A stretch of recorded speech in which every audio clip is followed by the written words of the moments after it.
Hi guys, Veko here, and welcome to this video of the Game 8 of the World Chess Championship 2018, which was very exciting and which was exactly the type of game everybody wanted to see after the last couple of games were rather dull and, let's say, boring draws. So yeah, let's take a look what happened there. So Fabiano Caruana was white in this one, and he played e4 once again. It would appear he didn't prepare seriously any other moves for this match, which kind of makes sense, and since he was always mainly one e4 player. And Magnus played c5, the Sicilian, knight f3, knight c6, and here d4 was played by Caruana. Finally an open Sicilian, the main lines, no more Rossolimo. And yeah, everybody wanted to see what Magnus prepared for this match against this line, and this was Sopiko Guramishvili's reaction when d4 appeared on the board, and it pretty much sums up the feelings of the broader chess community.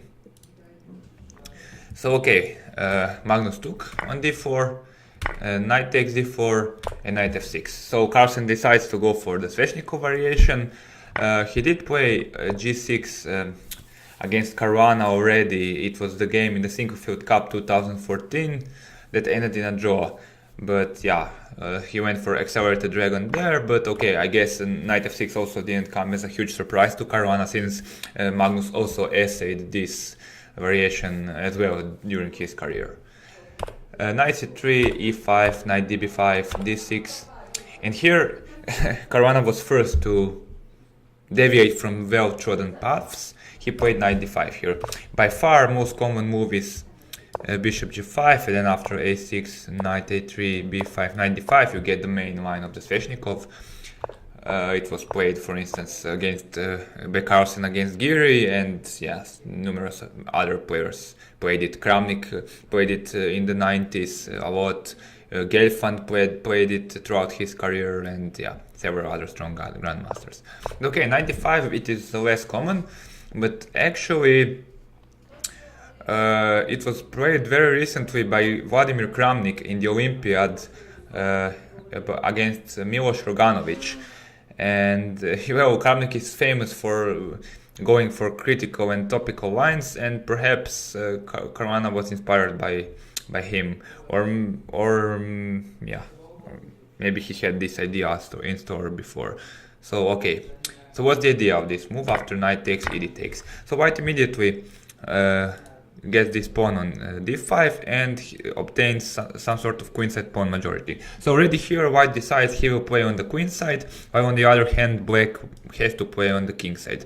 And this decision by Caruana proved the speculations that he will go for it as the tiebreak approaches, because everybody knows he is somewhat weaker player in blitz and rapid.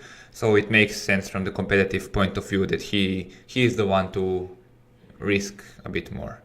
And Magnus played knight b8. And I'm sorry, I just can't avoid all the intricacies of this opening, since it's very interesting. Previously, knight e7 was played. For instance, in the aforementioned Kramnik game, and by Kramnik himself in the 90s. And c4. The point is why knight e7 is not main line anymore is that after a6 white can go queen a4, and now you simply can't go bishop d7, because well, it would be pretty embarrassing checkmate. So you have to play something like I don't know what you have to play. You probably have to take, which is of course not something you want to do. So a6 is not the move here, and they usually play knight g6, and once again queen a4, bishop d7, queen b4, and okay, there is some theory here. But knight b8 has become more popular, and here a4. The point is that c4 now takes away this square from this knight, so white knight can't do this any longer, and the point is that after a6, queen a4 now doesn't really work, because black can simply play knight d7. And here in some games the very sharp c4 was played, but most probably black is okay after d takes e5, d6. Now knight c7 is threatened, so you have to take here, and after queen takes the rook you take here, and you're an exchange down, but you have two pawns, and you have very compact pawn structure, two bishops, and I think I would very gladly play black here. Okay, this one is the attack for the moment, but still, you are more developed, you are castling soon, and yeah, this would appear that it is not so topical any longer. But a4 was played, and this is a useful move, gaining some space on the queen side, preparing knight e3, knight c4, and potentially you also want to play a5, and then, as in the game, get the knight to b6. Bishop e7, bishop e2, castling, or more or less logical. Knight d7 was played here, and here Caruana sprung another surprise, once again proving he was better prepared. He played bishop d2, which is a very rare move in my database, or in Witch's database. There are only 6 games played between 2500 plus players. In this position, some king h1 was played with the idea of f4, and yeah, the point of bishop d2 is revealed in a5. Now black can go a6, and you have to put the knight back to c3, which you don't want to do, because if you play knight a3, then black can simply take a5, and you can jump with the knight anywhere. So bishop d2 tries to prepare because the knight jump, because it covers a5 square. f5 was played. a6 was most likely transposed to the game, because after f5, a5, a6 was played. And here it is debatable whether black should play a6. f4 was played in some games, like one game between 2500 players, but then after, say, f3, you get another type of position. But I'm not sure whether you need to chase the knight here where it wants to go all the same. Although it does pressure some d6, so maybe after, let's say, f4, some bishop b4 with pressure against d6 is annoying. Yeah, so okay, there is an argument to be made about omitting a6, but okay, it's not yet the decisive mistake. No, knight e3 was played, e4, knight c4, knight e5 played by Magnus. So Caruana was playing more or less instantly, and Carlsen, just like in game 5, was taking some time, but he was probably trying to remember his analysis here. He played too quickly to indicate that he was out of the book by this point. Knight b6 played by Caruana here. If he played knight takes e5, d takes e5, okay, white's pawns look threatening, but black's these pawns are also give him chances on the king side. So let's say if you play c4, f4 and b4, just pushing the pawns, then already f3 might be dangerous, because after g takes f3, bishop h3 is coming, and if you can't even give up the exchange by f takes e4, because you get in bishop b4 deflecting this bishop, and obviously white can't take, because then queen g5 is checkmate, or cannot checkmate, but yeah, this is pretty much lost. So yeah, Carlsen played this quickly, and yeah, this indicated he was in preparation, because it's very hard to judge so quickly at the board. This is okay for black if you don't know it beforehand. But okay, knight b6 played instantly. This knight will be a monster here on b6, very good square. Rook b8, f4, and this is typical move in these positions where with this pawn duo, because it hinders f4 advance by brute force. And this idea is typical in several King Indian structures. So e takes f3, you have to do it, because else you will get stuck on this side of the board and white will push on his side of the board. Bishop takes f3, and here this is the critical moment of the game. Carlsen played g5 after a long think. Here he had his first long think, and this move might actually be the source of his troubles. It is not clear whether he couldn't remember his preparation, or he simply didn't want to enter Caruana's preparation, but this move is too optimistic, I think. I'm going to show you another tweet by Grandmaster Huschenbeth. So he's, I think, 2500 player from Germany, and you can see that in his notes he considered both bishop d7 and f4 as possibilities, but not g5. So probably in this position f4 is more logical, trying to develop this bishop. And let's say white pushes c4, then you can go for bishop f6. It is nice to mention that, let's say if you go bishop e4, bishop g4 is annoying because you can't play queen c2 now. And in contrast, when you play c4, bishop f6, now you can play bishop e4, that because after bishop g4, queen c2, you have this nice battery. Although even here it is not clear what the evaluation is, because let's say you can play maybe knight g6 or something, sacrificing this pawn. But okay, there are other possibilities as well. Black doesn't have to go for knight to go for bishop g4. He can play maybe some other move. Although it's, yeah, okay, although it's hard to suggest, but maybe you don't need to give up a pawn. Maybe you can just play h6 or g6 or something. And okay, it's definitely better than what happened in the game. Also bishop g5 was mentioned here by Sweedler, but after simple c4 you are kinda stuck. What is your next move? It's hard to say. Okay, so g5 was played, c4 almost instantly played by Caruana, and e4 played by Magnus. The problem is that after g4, bishop e2, bishop g5, which is desirable from the strategical point of view, because your bishop is hindered and white darker bishop is good, you get g3. And you can't advance f4 and you're stuck here. White has a straightforward plan of pushing, and your play, you need a lot of tempi to get some sort of counterplay here. So that's the drawback of g5. f4, bishop c3, creating the threat of c5, and now more or less c5 comes no matter what black does. Magnus played bishop f5. Bishop f6 was possible, but then once again c5, d takes c5, d6, it's close to winning, I think, objectively. Queen c7 was mentioned as a possibility, but then because it prevents c5, but then just before, and once again black is stuck. He doesn't have counterplay, because let's say bishop f5, rook c1, and what is your next move? Maybe g4, but then bishop p2, and your queen is on the wrong side of the board. She can join the attack. And yeah, so bishop f5 was the best, but then once again c5, strong blow, and this actually puts black on the verge of defeat.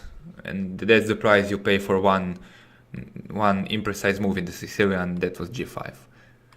Knight takes f3, queen takes f3, d takes c5, Magnus decided to take the pawn, and here this is the critical moment of the game, the first critical moment of the game. You may pause the video and try to find the strongest move for white here, although good luck with that. Even Caruana, who had more than an hour here, was unable to find it. But yeah, maybe you have the strength of the World Championship candidate. So Caruana played ad1, a logical move, supporting the deep pawn and preparing to put another rook to e1. But even stronger probably was rook e1. And now if you play bishop d6, which is desirable in order to defend the pawn and threaten g4, you get knight c4 here. And now the point of rook e1 is revealed. You're threatening to take here and to get to the bishop here, which would win the exchange. So let's say some g4 here was played, you simply move the queen away and you retain all sorts of threats. You threaten this pawn, he has to move his bishop, and it's very, very difficult. You are threatening to take on f4 after the exchange, and this is just horrible for black. So most probably bishop f6 is a better option, but maybe Caruana didn't see the strong possibility of h4 here, which just shatters this structure. And it is not an easy move to make. And there are some fascinating variations. It is actually a great position for calculation exercise. I will show just one here that goes like, which is particularly impressive for me, that involves g4. That was h6. It goes takes, and h6, and here there is incredibly strong g4 idea. And let's say if he takes, you play queen g3, and these rooks on open files are just deadly. And this knight is actually the MVP on the board because it traps this rook. This rook can't move. It controls several key squares, and well, we can turn off the engine. White is just winning here. And similarly, after other replies, I will not analyze them all, but let's say g takes h4, queen takes f4 is strong. On rook f7, h takes g5, and yeah, on h6 probably just queen h5 is it's incredibly hard to survive for black, all because this knight controls this rook. But okay, rook a1 doesn't yet ruin anything, although it makes Magnus' task easier from human perspective because he played bishop d6. And now g4 is something that bugs white. And Caruana played the real hour. He played h3. Of course, for better or for worse, queen h5 had to be played, trying to exploit this long diagonal with some queen h6 or something. And here black is in trouble. Let's say rook f7, knight c4, bishop f8. You get either d6 or probably even knight e5, and you're very all the pieces are active, and you still have problems with this rook. Let's say you play bishop g6, then simply queen h3, eyeing the e6 square, and let's say rook f7 once again, knight c4, bishop or queen f8 or bishop f8, and then other rook to e1. That was probably one of Caruana's ideas, and then you have rook e6 threats. Yeah, it's just an ugly position because let's say if you play bishop f5, you also have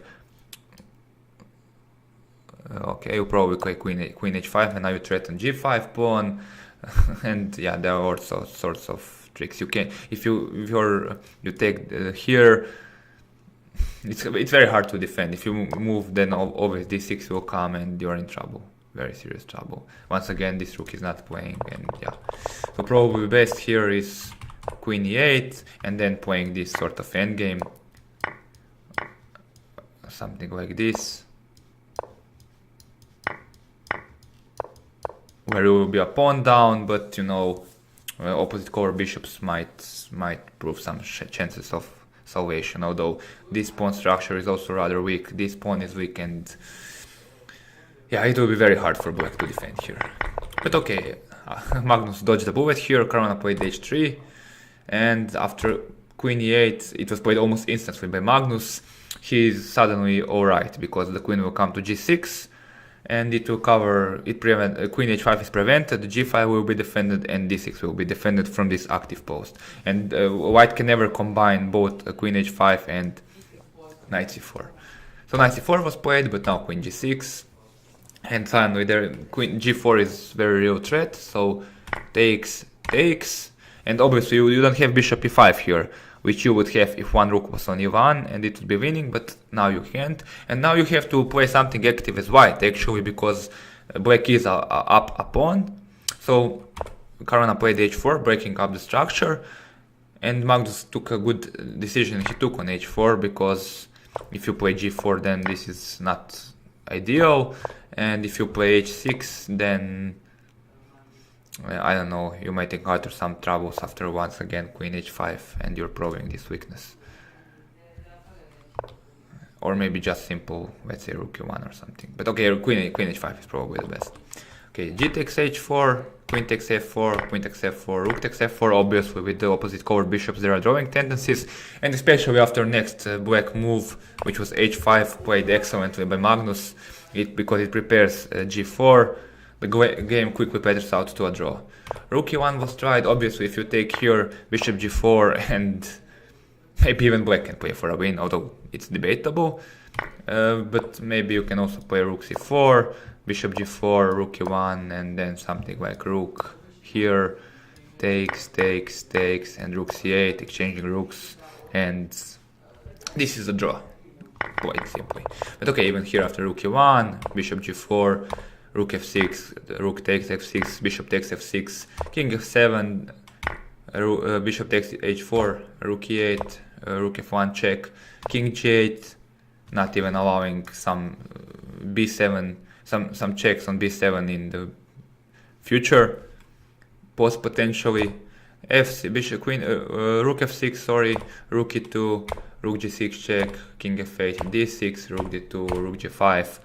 The game is just drawn after takes, and yeah, nothing left to play for. Okay, so that was this game.